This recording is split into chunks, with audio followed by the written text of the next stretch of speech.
আসসালামু আলাইকুম ওয়া রাহমাতুল্লাহ। আমাদের ইসলামী আন্দোলন বাংলাদেশ ছাটকিল সোনাইমুড়ি আসনের সংসদ সদস্য জনাব আলহাজ জহিরুল ইসলাম কাউসার ভাইয়ের একটি বিশেষ প্রতিবেদন প্রজেক্টরের মাধ্যমে দেখাচ্ছে হচ্ছে পাংশা বাজার কেন্দ্রীয় ঈদগাহ মাঠ এবং কেন্দ্রীয় মসজিদের মাঠে। এখানে উপস্থিত আছেন আমাদের ইসলামী আন্দোলনের জনাব আমাদের মোহাম্মদপুর ইউনিয়নের সভাপতি জহির ভাই।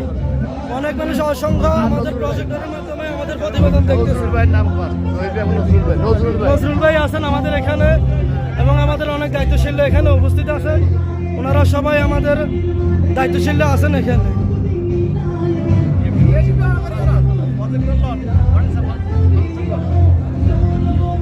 সামনে ক্যামেরা দেন, সামনে ক্যামেরা দিল না।